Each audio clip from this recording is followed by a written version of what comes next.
টিয়কৰ ৰাজপথত নিশা যোৰহাট জিলা আয়ুক্ত উপস্থিত হৈ পথ সুৰক্ষাৰ বাবে সৰ্বসাধাৰণ ৰাইজকে প্ৰমুখ্য কৰি দুচকীয়া চাৰিচকীয়া বাহনৰ চালক তথা মালিকক যাতায়াতৰ সময়ত ল'বলগীয়া সাৱধানতাৰ ওপৰত সজাগ হ'বলৈ আহ্বান জনায়। জিলাখনৰ ৩৭ নং ৰাষ্ট্ৰীয় ঘাইপথত দৈনিক বাঢ়ি অহা পথ দুৰ্ঘটনা ৰোধ কৰাৰ বাবে জিলা আয়ুক্তই নিজেই জিলাখনৰ বিভিন্ন ঠাইত দুৰ্ঘটনা ৰোধৰ বাবে নৈশ এইদৰে তদাৰক কৰিছে। বিশেষকৈ সুৰামত্ত হৈ গাড়ী চলোৱা হেলমেট পৰিধান নকৰা যাত্ৰীৰ বিৰুদ্ধে কঠোৰ হৈছে যোৰহাট জিলা প্ৰশাসন। অন্যহাতে 4 লেনযুক্ত পথৰ কামো জানুৱাৰী মাহৰ পৰা পুনৰ আৰম্ভ কৰা বুলি জনায় জিলা আয়ুক্তগৰাকীয়ে। সেয়ে এই পথৰ ত্ৰুটিসমূহ অচিৰেই দূৰ হ'ব বুলি আশা কৰি সকলোকে নীতি নিয়ম অৱলম্বন কৰি পথত যাতায়াত কৰিবলৈ আহ্বান জনায় আয়ুক্তগৰাকীয়ে। উল্লেখযোগ্য যে প্ৰাপ্ত তথ্য অনুসৰি বিগত বৰ্ষত যোৰহাট জিলাত প্ৰায় 59 গৰাকী চালক দুৰ্ঘটনাত পতিত হৈ প্ৰাণ হেৰুৱাবলগীয়া হৈছে। তাৰে অধিকাংশই হেলমেট নিপিন্ধাৰ ফলত অকাল মৃত্যুক সাৱটি ল'ব লগা হৈছে। সেয়ে আৰু যাতে ৰাজপথেই হওক বা অন্যান্য পথতে হওক আৰু অকাল মৃত্যু যাতে সংঘটিত নহয় তাৰ প্ৰতি প্ৰতিগৰাকী ব্যক্তি তথা পৰিয়ালৰ সদস্যক সতৰ্ক হ'বলৈ আহ্বান জনোৱা হৈছে জিলা প্ৰশাসনৰ দ্বাৰা।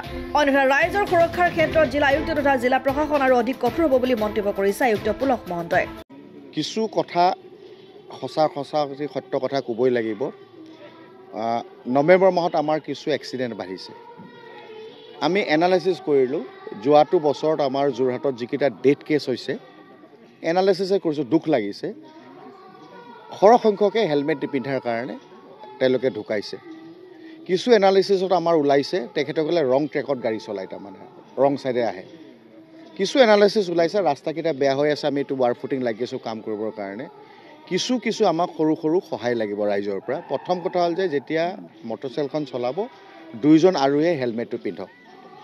আমাৰ ভাৰতবৰ্ষ এনেকুৱা এখন ঠাই আমি এতিয়া ফাইন কৰিবলগীয়া আছে, আমাক গালি পাৰে কেতিয়াবা ফাইন কৰাৰ কাৰণে, কিন্তু আমি হেলমেট পিন্ধাবৰ কাৰণে ফাইন কৰিবলগীয়া হ'ল। আৰু হেলমেটটো পিন্ধাৰ লগে লগে তেওঁ জীৱনটো তেওঁ বাচিব। ৰং ট্ৰেকত কৰিব লাগিব। আৰু আটাইতকৈ ডাঙৰ এতিয়া এটা ব্যাধিত পৰিণত হৈছে ড্ৰাংক এণ্ড ড্ৰাইভিং।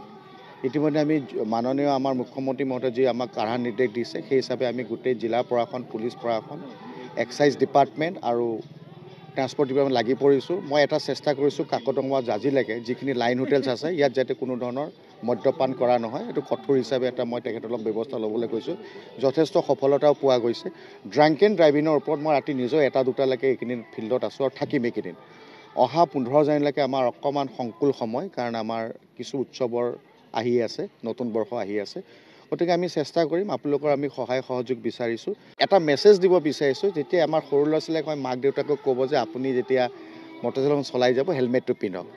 এনেকৈ আমি এটা এৱাৰনেছ কৰিব বিচাৰিছোঁ। আৰু আপোনালোকৰ টিয়ক প্ৰেছ ক্লাবো অত্যন্ত এটা সন্মানীয় অৰ্গেনাইজেশ্যন। ইয়াতে মই আপোনালোককো অনুৰোধ কৰিছোঁ আপোনালোকে আমাক সহযোগ কৰক আৰু ৰাইজৰ মাজলৈ সজাগতা বৃদ্ধি কৰক। চৰকাৰ, পুলিচ আমি আমাৰ নিজৰ কাম কৰিয়ে থাকিম, কিন্তু ৰাইজৰ সহায় সহযোগ আমাক এইটোত লাগে। ধন্যবাদ। অসম আদিত্য টিয়ক।